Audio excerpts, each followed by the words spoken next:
I think what we all really enjoy is the fact that we're all working for a membership-owned institution. That goes right across with all credit unions. So I think we all have that in common, and we enjoy that. What is the perfect bite? That mix of flavors, textures, colors, and aromas that come together in one amazing amuse-bouche. Big ideas expressed in small bites. That's our podcast, a variety of inspiring topics to make your financial goals and dreams a reality. Brought to you by Clark County Credit Union for your weekly serving of food reviews, financial education, and life hacks that your future self will appreciate. It's the perfect bite of interesting information to start your week. Welcome to The Perfect Bite. This is episode 90, and I'm Crystal Price. And I'm Shannon Hiller. Let's dig in. We love trying new dishes here at The Perfect Bite, and Jamm's is a longtime city brunch and lunch favorite. Next, we're happy to welcome a guest, as we do every fifth episode. Today, we welcome longtime CCCU employee Craig Fraley to the show. And finally, we'll share tips to earn scholarship money.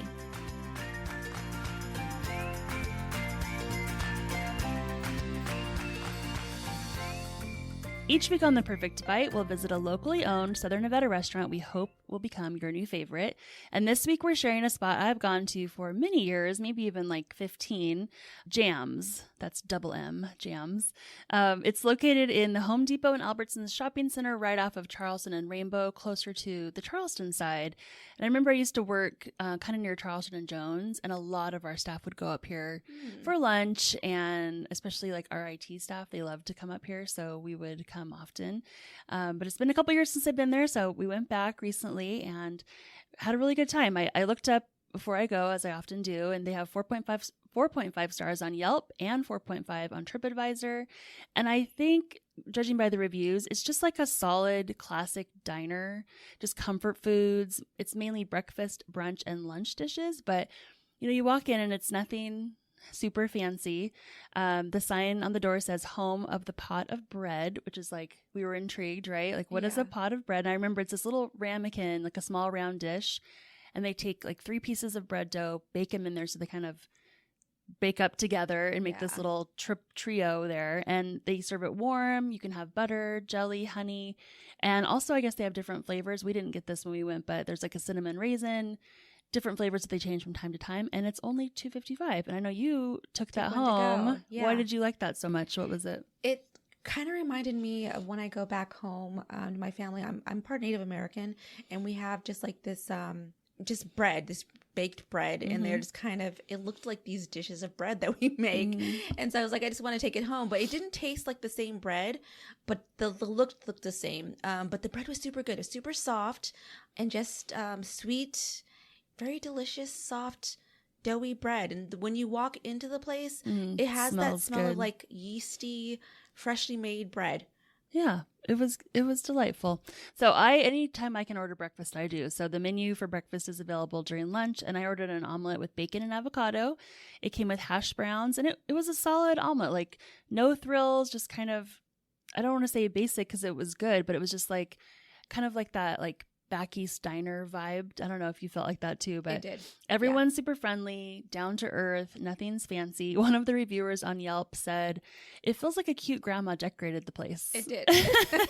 So it's nothing like, gourmet or zero thrills. Modern. Just, come sit down, place your order, get your order. Which is nice. My husband and I always talk about like, okay, when we're older, we're going to have a breakfast spot and we're going to go there and they're going to know our name and we're going to order the same thing. And I'm like, this could be that kind of a place if you get that vibe. So I ordered the omelet. What did you order? It was like it was called the Jamminator. Okay. And I was like, and they said that was famous for that. So I kind of pressured you into ordering Jamminator. And since we've been doing the podcast, and I was like, let me just push it to the limit. Let me get something I've never gotten before. And it was like, what was it? Like roast beef? I thought it was wrapped in extra something. It was something like nothing that I would have ever ordered ever in my life. And honestly, I wouldn't order it again because it was not like the flavors were very out of my comfort zone.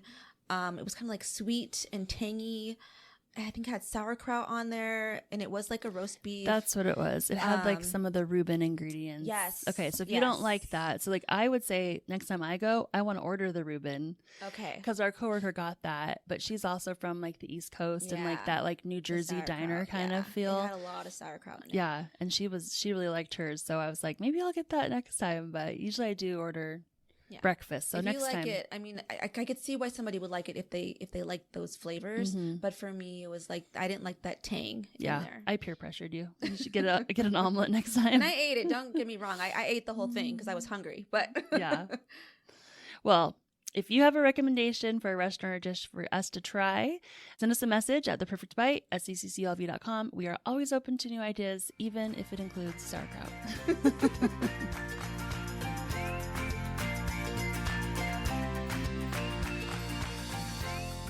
So since this is our episode 90 and it's every 5th episode we like to have a guest on our show, we are so excited to welcome back Craig Fraley, Clark County Credit Union's Director of Business Development, to talk about all things credit union. We're happy to welcome back Craig Fraley to The Perfect Bite. As Shannon mentioned, he is the Credit Union's Director of Business Development, and he's been with the credit union for almost 30 years. He's a proud grandfather of 3, an award-winning magician, and a published author. Craig, welcome back to the show. Thank you. It's good to be back. So I'm going to give a condensed snapshot of U.S. credit union history before we get started.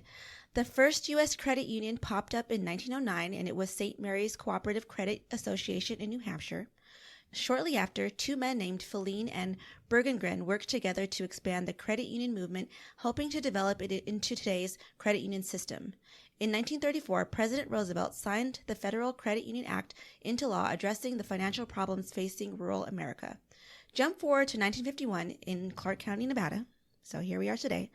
The first branch office was created with a small wooden table, a chair, and a cash box just outside the evidence vault in the county building in downtown Las Vegas, with just 25 employees of Clark County government.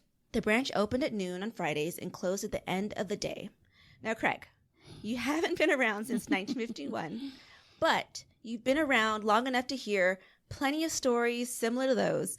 Would you say that stories like that are pretty common where, just a small group of people started credit unions and started like the decision to make this cooperative decision to start this credit union movement? Yeah, absolutely. That's exactly how credit unions started. And the reason I believe they started is people didn't feel they were getting a fair shake at banks, or there were no banks anywhere near where they had to do their banking. And so people would come together and form co-ops. And it was usually developed by a group of an employer would develop a credit union for their employees. And that's where we get select employer groups from, by having these different field of memberships based on something that they have in common. And it's usually their employer. Makes sense. So ours was the government building? Yeah, that's it. And when I came on board in 1994, we still had a branch downtown in downtown Las Vegas. And it was a small branch, but it wasn't the original one where they had the cash box and they only opened it on Fridays in the evidence locker. And it was actually 24 county employees and 1 state employee. So it was 25 in total, but that was the breakdown of who actually started Clark County Credit Union. Pretty cool. I love that it was by the evidence vault. It's like, oh, yeah. Keep this all secure. That's right. It was secured. Yes. Well, I think in general, the credit unions, have a camaraderie amongst themselves. I think we would agree on that. But there was even a time when members from different credit unions, we had the Credit Union Plaza. Were you here during that? What was that like? Yeah, when I got hired, that's where I worked. My first job was in the Credit Union Plaza, and that's where I met my wife. She worked for a competing credit union. Now, I say competing because, remember, the credit unions, we are all vying for the same membership. So it's kind of a weird dichotomy that we've got going on. We have a camaraderie with other credit union employees. We feel a connection to them, and we get along very well. Mm-hmm. I think it's the same in most industries. Like in hospitals, you have nurses in one hospital. They get along great with nurses from another hospital. Different police departments, they all have a camaraderie. Even though they're not in the same department, they have this connection. And we have the same thing with credit unions. We're dealing with the same issues. We want the same things. And I think what we all really enjoy is the fact that we're all working for a membership-owned institution. And that goes right across with all credit unions. So I think we all have that in common, and we enjoy that. Very cool. Yeah, I like how credit unions can come together despite their differences. And one way I think that they distinguish themselves is through their employer groups, like you mentioned, the SEGs. Can you explain a little bit about how they differ from credit union to credit union? Yes. So, for example, some credit unions have a state charter, Okay. like we're a state chartered credit union. Some have a federal charter. Some are community based, which means anybody can join. They're not affiliated with a particular geographically to an area, not to an employer group. You have, like, for example, the gas company. They have their own credit union. But we are open. Anybody, if you're breathing, you can join. That's a qualification, which is great.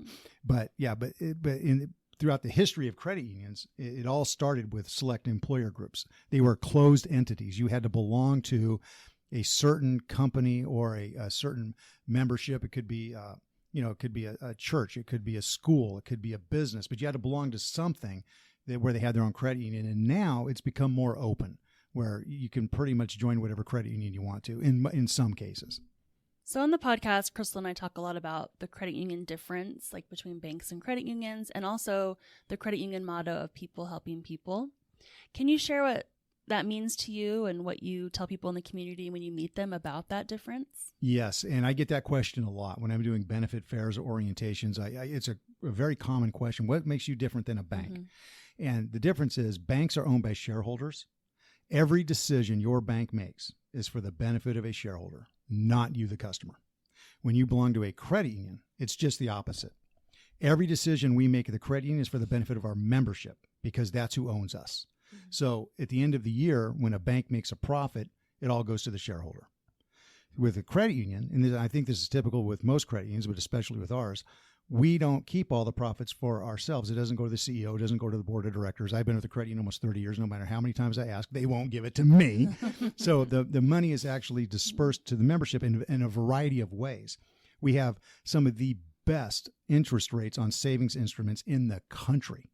And I mean, I could go into what those details are, but we do have some of the best. And we also, we have some of the fewer fees. And in some cases, no fees, where you'll find a bank will have a particular fee. We don't. And we have great rates on loans. So we take those profits and we actually spread it amongst the membership so it's equal to everybody. And banks don't do that. Completely agree. So we've come a very long way since, what was it, the 1800s. I guess we even actually started credit unions in Germany, but U.S. history, very long way since St. Mary's Cooperative Credit Association in New Hampshire. Thank you, Craig. So before you leave, though, we do like to ask all of our guests, and you've been on here before, so you know we like to ask all of our guests 2 questions.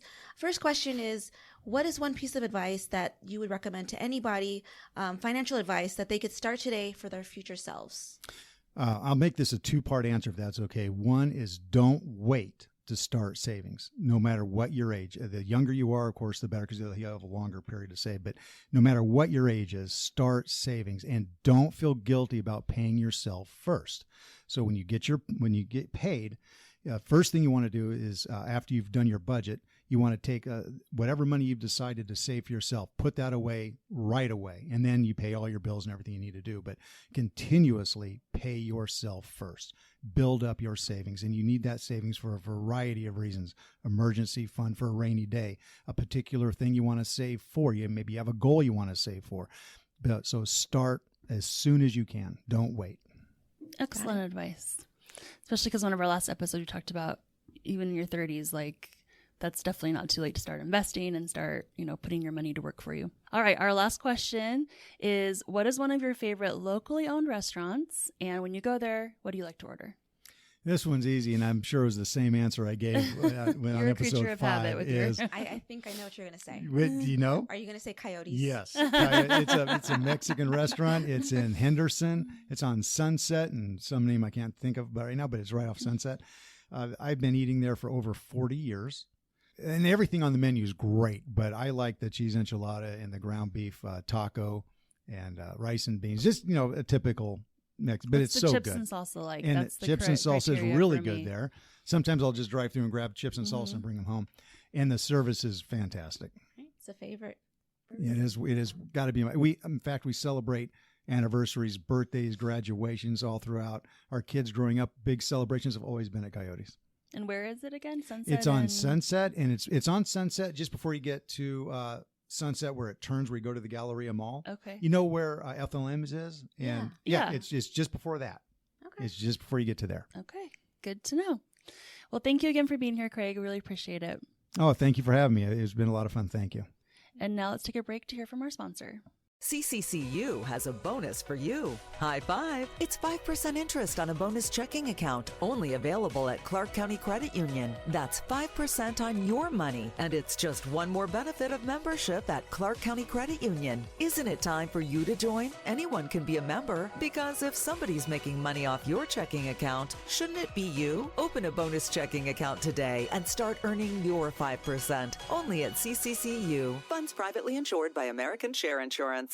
Next up is our Future Self segment inspired by the Happiness Project. So college can be so expensive, and for many, outside funding can help with the financial obligations for students and your parents who may be facing the expense.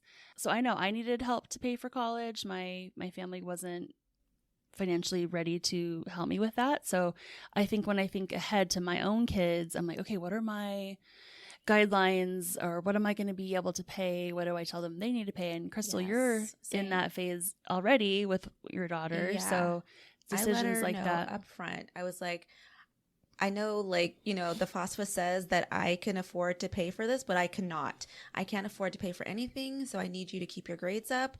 I need you to be looking for scholarships, because I can't do anything outside of maybe some books. I can help you pay for books, maybe a laptop. So, you know, I'm very fortunate that she has kept her grades up, and she's been out there searching for scholarships, and we haven't been able to do anything. But so that's why today we, you know, wanted to give some of those tips on how to, you know, hopefully get those scholarships, get that extra money, because for a lot of students, I think this makes the difference in whether or not you can go to school or get those extra books and extra things that you need for funding. Yeah. Like I was listening to a podcast recently, not that you listen to other podcasts besides this one, but I was listening to another one, and it was about going back to school as an adult. And the woman had just always wanted to be a teacher. And the only reason she kind of pulled the trigger to do it is because there was a scholarship available for people who, if they became teachers and committed to teach in her state for a certain amount of years, they would pay for your school. Oh, okay. Yeah. So you like, it fit perfectly for what she was doing, but there's things she's like, I'd never heard of it before. Once I heard that was an option for me to get my schooling paid, it just kind of lit a fire under her that she wanted to go back. So yeah, be looking around. So number one, look for scholarships anywhere and everywhere. A lot of times colleges have financial aid offices as well as even high schools. So like there'll be a counselor that you can talk to if the student's in high school and find out what's available. There's also U.S. Department of Labor has a free scholarship search tool. And then even employers have scholarships as well. So ask your parents, ask your grandparents, like your friends and family if their employer has one. And in fact, we have one coming up. And we had some of our employees' children who applied for our scholarships. So yeah, it applies. Yes. Number two, first learn who can apply. Scholarships often have really specific eligibility requirements. I know there was one when I was in college for a very specific last name that was my grandma's maiden name, and I got so excited. I was like, oh my goodness, like they left an endowment or something, and I did not get it. But you know, so yeah, sometimes it's even that specific. It can be based on lots of different criteria. So just check the requirements and make sure, because that's like the first cut I know we make on our scholarships, is if you don't meet the requirements, you know, unfortunately we have to start making cuts what we can look at. So that's the very first way that we filter out the scholarship applicants. Number three, again, kind of following the rules, know when to apply. The best time to apply is now, but definitely check out those deadlines and get them calendared and scheduled and make sure you don't miss anything. Yeah, don't procrastinate. Yeah, because if you're rushing, your quality of application won't be as good. Yep. And then before you even get started, get some things together. The FAFSA form, like you mentioned, I don't know how it is now, but even back in my day, I did not feel like we had a lot of money, yet the FAFSA form said my family of 5 on one income should have been able to afford college, which is not true. So it was very difficult to say, okay, you're going to need, you know, to get loans. And we were trying not to do that as much as possible. So gather up this information, a letter of recommendation. I would ask, you know, a teacher, maybe your employer for that, counselor at school. Family, friends. A professional picture of you. And again, doesn't have to be expensive. Ask someone to take it for you. And then your latest transcripts, either that's high school or your college that you have completed. And just really quick, if we can go back to the picture of you, please don't send in selfies in your car.